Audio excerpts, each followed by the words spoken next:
Assalamualaikum warahmatullahi wabarakatuh. Perkenalkan, kami dari kelompok D. Nah, pada video kali ini kami akan membahas materi mengenai limit fungsi aljabar. Terkhususnya yaitu limit fungsi apabila mendekati satu titik. Topik yang akan kami bahas yaitu yang pertama, konsep limit, yang kedua, sifat-sifat limit, yang ketiga, menentukan limit fungsi, dan yang keempat, penerapan limit dalam berbagai bidang. Sebelum memasuki ke pembahasan yang lebih lanjut, saya akan memperkenalkan anggota kelompok D. Oleh karena itu, check it out!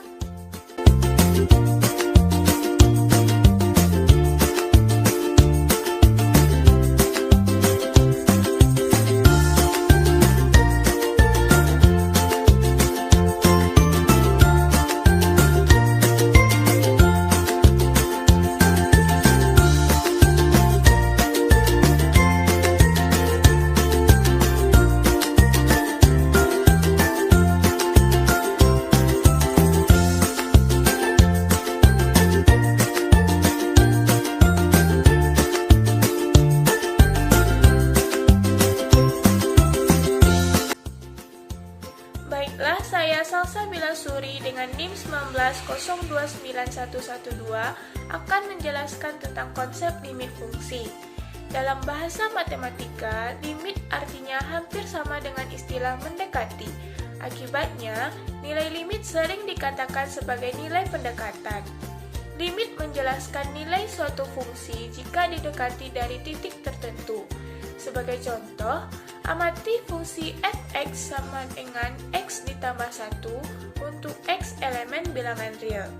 Kita tentukan nilai fungsi f(x) sama dengan x ditambah 1 pada saat x mendekati 2 dengan memisalkan y sama dengan fx.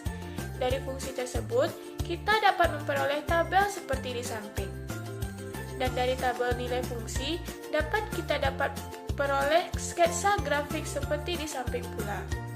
Jika kita amati tabel dan sketsa di samping, maka ada beberapa hasil pengamatan. Sebagai berikut, yang pertama, terdapat tak berhingga bilangan real yang mendekati 2. Yang kedua, setiap titik di sumbu X atau daerah asal mempunyai pasangan di sumbu Y atau daerah hasil. Yang ketiga, setiap nilai pada fungsi mendekati 3 pada saat X mendekati 2. Yang keempat, tampak bahwa ada pendekatan dari kiri dan dari kanan pada tabel dan sketsa. Secara matematika, nilai-nilai fungsi f(x) sama dengan x ditambah 1 mendekati 3 pada saat x mendekati 2. Hal ini dapat dinyatakan dengan limit x menuju 2, x ditambah 1 sama dengan 3. Sekian dari saya, terima kasih. Baik, materi selanjutnya tentang sifat-sifat limit fungsi yang akan saya jelaskan sendiri. Misalkan n bilangan bulat positif, f dan g fungsi-fungsi yang mempunyai limit di titik a dan c suatu konstanta, maka akan berlaku 9 sifat limit fungsi berikut. Yang pertama, limit k untuk x menuju c sama dengan k. Yang kedua, limit x untuk x menuju c sama dengan c. Yang ketiga, limit k dot fx untuk x menuju c sama dengan k dot limit fx untuk x menuju c. Yang keempat, ada limit fx ditambah gx untuk x menuju c sama dengan limit fx untuk x menuju c ditambah limit gx untuk x menuju c. Yang kelima, ada limit fx dikurang gx untuk x menuju c sama dengan limit fx untuk x menuju c dikurang limit gx untuk x menuju c. Yang keenam, ada limit fx kali gx untuk x menuju c sama dengan limit fx untuk x menuju c dikali limit gx untuk x menuju c. Yang ketujuh, ada limit fx per gx untuk x menuju c C sama dengan limit fx untuk x menuju C per limit gx untuk x menuju C dengan limit gx untuk x menuju C tidak sama dengan 0. Yang kedelapan, ada limit fx pangkat n untuk x menuju C sama dengan limit fx untuk x menuju C pangkat n. Yang kesembilan, ada limit akar pangkat n dari fx untuk x menuju C, maka sama dengan akar pangkat n dari limit fx untuk x menuju C dengan limit fx untuk x menuju C besar sama dari 0 jika n genap. Nah, sekarang kita tunjukkan untuk aplikasi sifat-sifat limit fungsi pada contoh soal. Contoh penggunaan sifat limit k.fx untuk x menuju k sama dengan k limit fx untuk x menuju C. Contoh soalnya, tentukan nilai limit 4 dalam kurung x ditambah 2 untuk x menuju 2, maka diketahui C-nya bernilai 2, K-nya bernilai 4, fx-nya sama dengan x ditambah 2. Maka limit 4 dalam kurung x ditambah 2 untuk x menuju 2 sama dengan 4 dalam kurung limit x ditambah 2 untuk x menuju 2 sama dengan 4 dalam kurung 2 ditambah 2 sama dengan 4 dalam kurung 4 sama dengan 16. Maka nilai limit dari 4 dalam kurung x ditambah 2 untuk x menuju 2 sama dengan 16. Yang kedua, contoh penggunaan sifat limit fx ditambah gx untuk x menuju C sama dengan limit fx untuk x menuju C ditambah limit gx untuk x menuju C. Maka tentukan nilai limit x pangkat 3 ditambah x pangkat 4 untuk x menuju 2. Maka diketahuilah C-nya bernilai 2, fx sama dengan x pangkat 3, gx-nya sama dengan x pangkat 4, maka limit x pangkat 3 ditambah x pangkat 4 untuk x menuju 2 sama dengan limit x pangkat 3 untuk x menuju 2 ditambah limit x pangkat 4 untuk x menuju 2 sama dengan 2 pangkat 3 ditambah 2 pangkat 4 sama dengan 8 ditambah 16, maka hasilnya adalah 24. Jadi nilai limit x pangkat 3 ditambah x pangkat 4 untuk x menuju 2 adalah 24. Sekian penjelasan materi dari saya. Materi selanjutnya akan dijelaskan oleh rekan saya. Baiklah, pembahasan selanjutnya yaitu mengenai menentukan nilai limit fungsi. Fungsi dapat terdefinisi pada x sama dengan c, namun dapat juga tidak terdefinisi pada x sama dengan c. Untuk itu, nilai fc akan mempunyai bentuk tak tentu seperti 0 per 0, tak hingga per tak hingga dikurang tak hingga pangkat tak hingga, dan lain sebagainya. Nah, bentuk tak tentu ini bukan nilai limit yang dimaksud. Oleh karena itu, misi kita adalah mencari bentuk tentu limit fungsi tersebut. Bagaimana caranya? Langkah pertama yaitu kita bisa menggunakan substitusi. Kita substitusikan nilai x sama dengan c ke fungsi fx, sehingga akan didapatkan atau diperoleh fc sama dengan L, di mana L tersebut merupakan nilai tentu. Apabila L merupakan salah satu bentuk tak tentu, maka kita harus mencari bentuk tentu limit fungsi tersebut dengan memilih dan menggunakan salah satu cara. Adapun cara yang bisa digunakan yaitu, yang pertama, kita bisa menggunakan beberapa pendekatan titik. Yang kedua, dengan cara memfaktorkan. Dan yang ketiga, kita bisa menggunakan manipulasi aljabar. Lalu, bagaimana sih contoh fungsi yang terdefinisi dan tidak terdefinisi? pada pendekatan tertentu? Nah, misalnya ada fungsi f(x) sama dengan x pangkat 3 ditambah 1. Fungsi ini memiliki bentuk tentu pada x sama dengan 1, di mana apabila 1 ini kita substitusikan ke x pada fungsi tersebut, maka akan menghasilkan f1 sama dengan 2. Dengan demikian, nilai limit fungsi x sama dengan 1 yaitu 2. Kemudian ada lagi contoh fungsi f(x) sama dengan x pangkat 4 dikurang 1 per x pangkat 2 dikurang 1. Nah, fungsi ini akan memiliki bentuk tak tentu pada x sama dengan 1 dan x sama dengan negatif 1. Mengapa demikian? Karena apabila nilai x sama dengan 1, kita substitusikan ke fungsi tersebut, maka akan menghasilkan nilai 0 per 0, di mana 0 per 0 itu merupakan salah satu bentuk tak tentu. Begitu juga untuk x sama dengan negatif 1.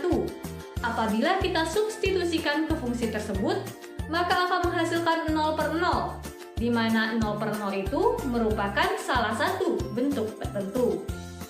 Oleh karena itu, kita harus memilih salah satu strategi atau cara untuk menentukan limit pada x sama dengan 1 dan x sama dengan negatif 1. Baiklah, selanjutnya kita akan membahas satu persatu mengenai cara yang digunakan dalam menentukan limit fungsi apabila mendekati satu titik.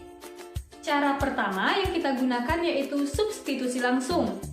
Nah, apabila kita ingin menentukan nilai limit suatu fungsi, langkah pertama yang kita lakukan yaitu dengan menggunakan substitusi.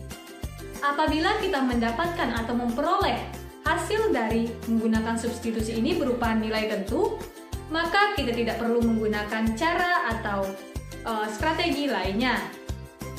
Contohnya yaitu limit x mendekati 1 dari x kuadrat ditambah 2x dikurang 3 per 2x dikurang 3. Nah, apabila kita substitusikan nilai 1 ke fungsi tersebut, maka akan kita peroleh nilai 0 per negatif 1, di mana nilai 0 per negatif 1 sama dengan 0. Nah, 0 ini merupakan nilai tentu.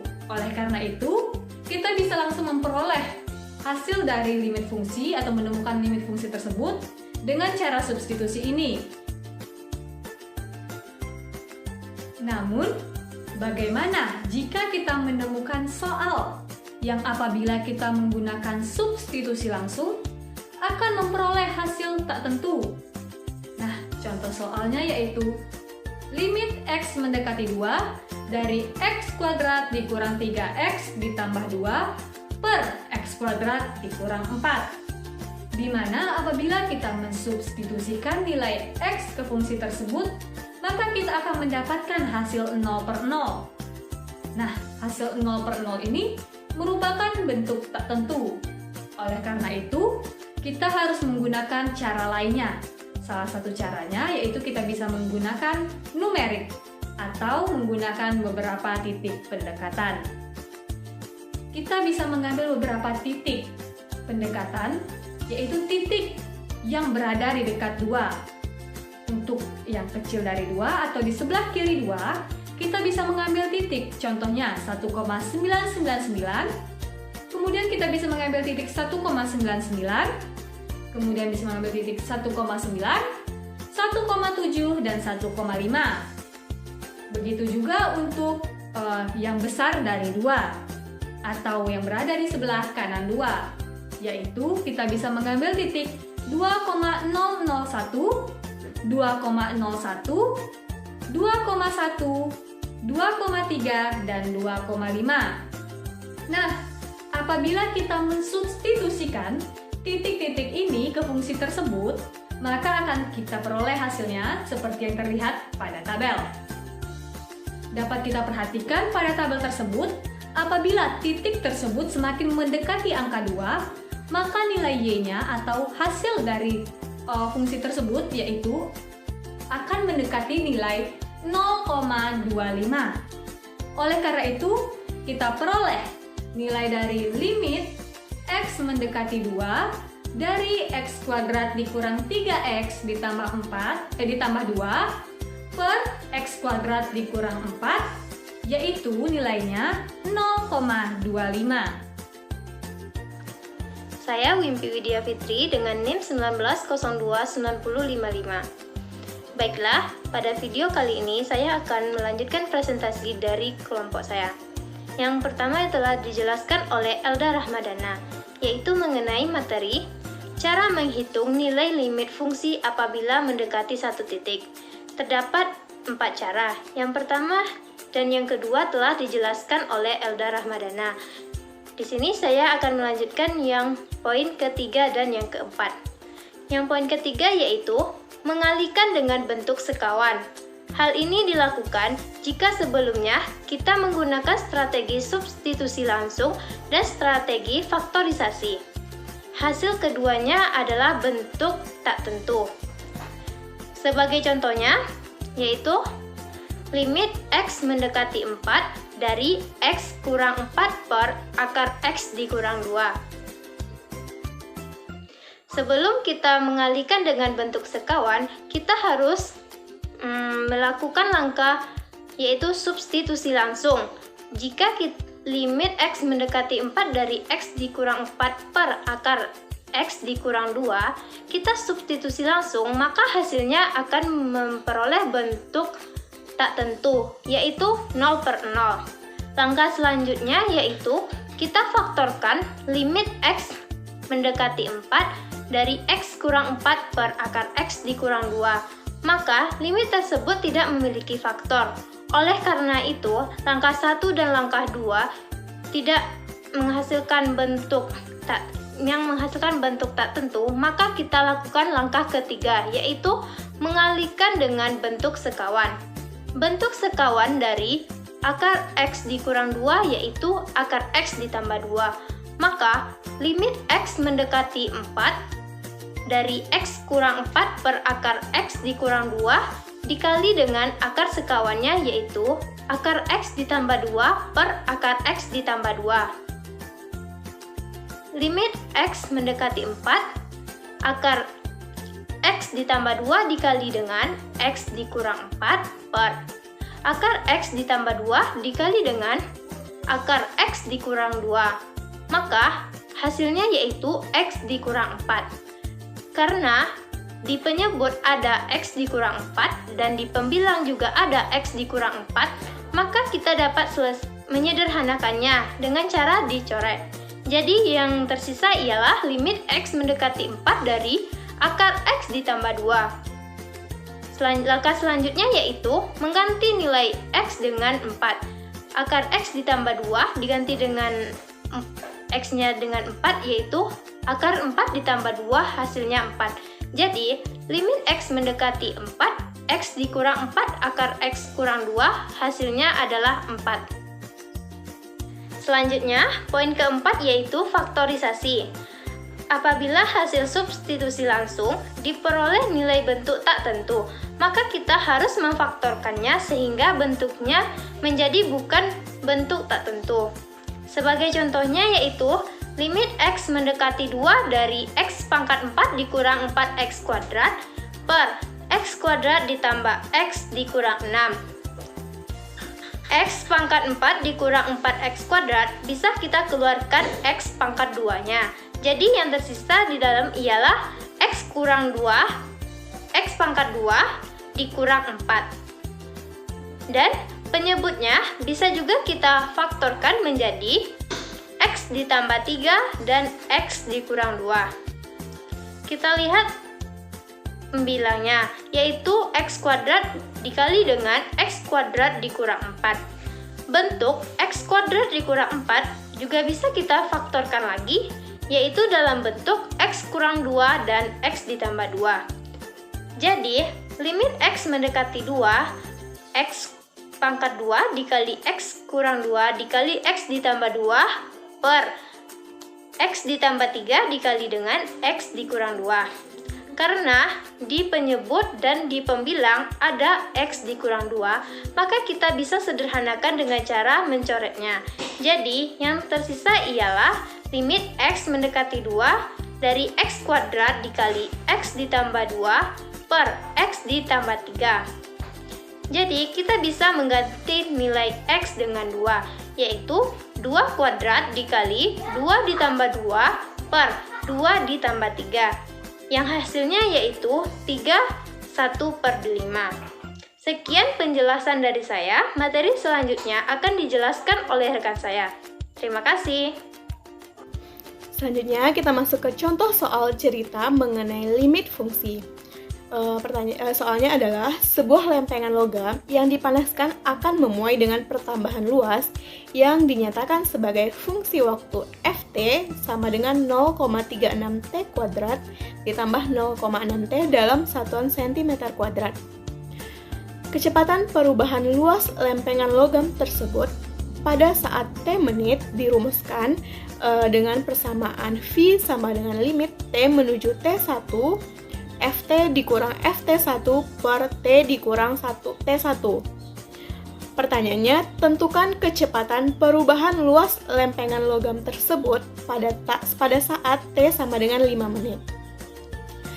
Penyelesaian untuk model soal seperti ini dapat kita lakukan dengan menggunakan persamaan-persamaan yang telah diketahui pada soal. Pertama, kita cari dulu kecepatan perubahan pertambahan luas lempengan logam pada saat T sama dengan 5 menit. Persamaannya berarti kita menggunakan persamaan V, yaitu limit T menuju T1 Ft dikurang Ft1 per T dikurang T1. Kita substitusikan T sama dengan 5 menit, diperoleh limit T menuju T1 sama dengan Ft dikurang F5 per T dikurang 5. Pertama-tama kita cari dulu nilai dari F5-nya agar lebih mudah ya. Kita cari F5-nya dengan cara memsubstitusikan T sama dengan 5 ke persamaan Ft sama dengan 0,36 T kuadrat ditambah 0,6 T, sehingga dapat kita peroleh hasil dari F5 sama dengan 12. Setelah kita peroleh nilai dari F5 yaitu 12, kita kembali lagi ke persamaan pertama tadi, persamaan V sama dengan limit T menuju 5, Ft dikurang F5 per T dikurang 5. Kita substitusikan nilai Ft dan F5-nya, yaitu menjadi 0,36 T kuadrat ditambah 0,6 T ditambah 12 per T dikurang 5. Jika menurut aturan limit kita langsung substitusikan T sama dengan 5, maka diperoleh 0 per 0 yang merupakan bentuk tak tentu.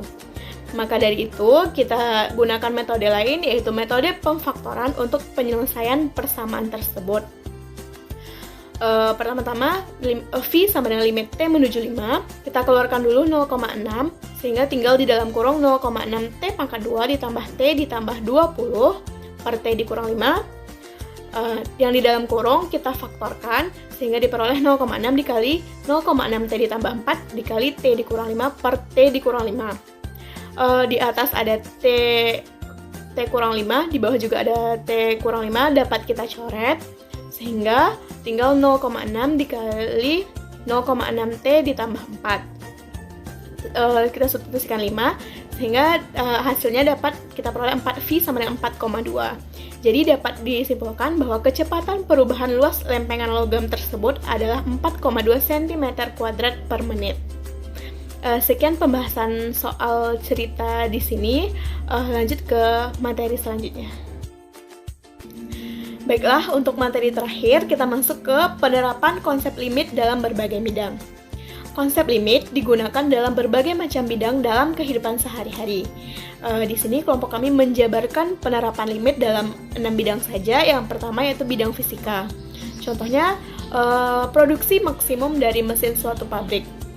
Hal ini dapat dikatakan sebuah limit untuk pencapaian hasil produksinya, karena pada prakteknya pencapaian mesin pabrik tersebut tidak tepat pada suatu titik, melainkan mendekati sedekat-dekatnya. Selain itu, dalam bidang fisika juga berguna untuk menghitung rotasi bumi atau benda-benda lain yang berbentuk elips. Selanjutnya, untuk bidang yang kedua, yaitu bidang kedokteran. Konsep limit digunakan dalam pembuatan resep kacamata penderita rabun jauh maupun rabun dekat. Selanjutnya, untuk mendeteksi kerusakan bagian dalam jantung juga dapat menggunakan konsep limit. Bidang yang ketiga, yaitu bidang kimia. Dalam bidang ini, limit fungsi berguna untuk menghitung kekuatan besi yang bergesekan dengan air, lebih tepatnya yaitu air asin yang menyebabkan korosif, dan menghitung ketahanannya dalam menghadapi pengkaratan. Dalam bidang kimia juga dimanfaatkan dalam pembuatan tanggal kadaluarsa suatu makanan atau minuman. Untuk bidang selanjutnya, yaitu bidang ekonomi, limit fungsi sering digunakan oleh pemerintah maupun badan keuangan dalam menentukan pajak yang harus dibayarkan oleh masyarakat. Dalam bidang ekonomi, limit fungsi juga sering digunakan dalam penghitungan biaya rata-rata dan bunga tabungan. Untuk bidang selanjutnya, yaitu bidang teknik informatika. Dalam bidang teknik informatika, pemanfaatan limit digunakan untuk pembuatan kecerdasan buatan atau dikenal dengan istilah artificial intelligence, yang merupakan suatu kecerdasan buatan di mana artificial intelligence ini merupakan percabangan dari teknik informatika yang dalam mempresentasikan pengetahuan lebih banyak menggunakan simbol-simbol informatika. Untuk selanjutnya, dalam bidang planologi atau perencanaan suatu wilayah, konsep limit digunakan untuk menentukan areal kerusakan pada saluran air PDAM, padahal sebagaimana yang kita ketahui, saluran air tersebut berada di dalam tanah. Dengan menggunakan kalkulus termasuk di dalamnya konsep limit, pihak PDAM tidak perlu menggali semua saluran air untuk mengetahui di mana kerusakan air, tetapi hanya bisa menggunakan perhitungan dari konsep limit. Cukup sekian penerapan konsep limit yang dapat kami sampaikan. Sebenarnya masih banyak dan masih sangat luas penerapan konsep limit jika kita gali satu persatu. Juga cukup sekian presentasi dari kelompok kami. Mohon maaf apabila ada kekurangan. Wassalamualaikum warahmatullahi wabarakatuh.